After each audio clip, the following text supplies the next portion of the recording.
Hey, what's up, guys? Wow, it's been a long time. It's been a long time of me sort of letting the game run by itself as we're trying to get here to the first game of the new season. It is right now August 1st, 2024 here in game, and unfortunately we don't have a game for you today, but we do have a lot of transfers to report. So as you can see, the transfer deadline is passed today, and we went ahead and did our squad registration. I'll show you here the squad really quick. We made a huge amount of sweeping changes. Squad is much, much smaller than it once was, and as you can see, we got rid of a lot of those guys who were showing up as having problems with being inconsistent. We're trying to put an emphasis on consistency and on guys who like big matches and on guys also who have good personalities. And so when we look here at our personalities, we do now have a model citizen. I went out and got this guy, PanSa East, who nobody thinks is quite good enough. He's like 27 or something like that. I've noticed that the scouts and the coaches tend to think that guys who are over about 18 or 19 just don't have what it takes. Of course, we can't really tell. I don't have that much information here about how he really is, but it's good to have a model citizen on the team, as always. We've got guys who are perfectionists, like Milo Kalliopa. I'm not sure what the coaches have to say about him. Also, we don't think that he has the required ability or potential playing there as a left defender.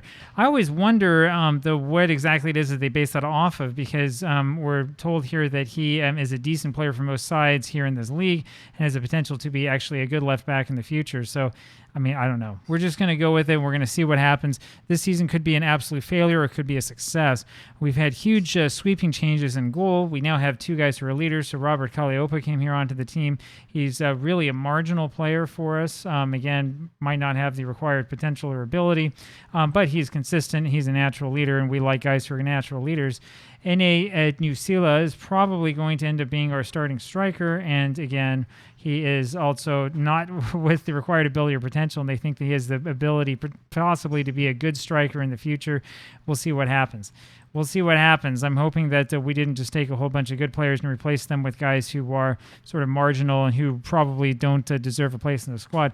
We do have a number of players who stayed on, though, here in the end. So I think we're going to be okay here in the long term, but we'll see exactly what happens. Whole bunch of new signings. In fact, when we go over here and take a look at the transfer window roundup, you can see that we brought in 51 players overall.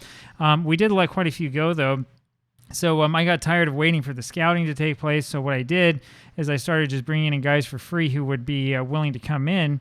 And then if they turned out to not be so good, I just released them on free transfers. That's why you see this huge list of guys who came in on free transfers, but you don't see anybody who went out. That's just because of the way that this is reported, I suppose. I don't know. I don't really understand it. But we've had nothing but transfers in. No transfers out at all for whatever strange reason. I don't really get it. Anyway, for whatever reason, the football manager inner game mechanisms and mind and all of this stuff has absolutely no idea what it is that we're supposed to be doing.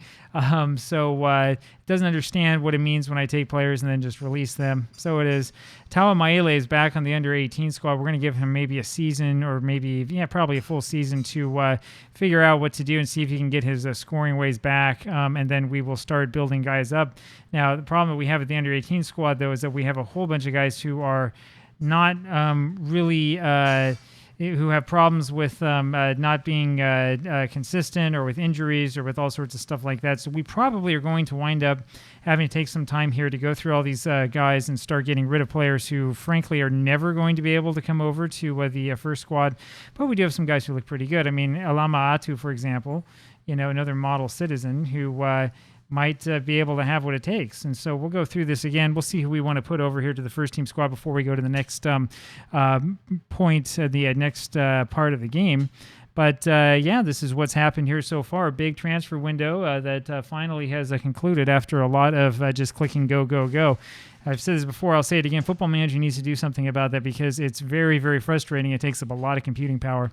I'll talk with you again tomorrow. Bye-bye.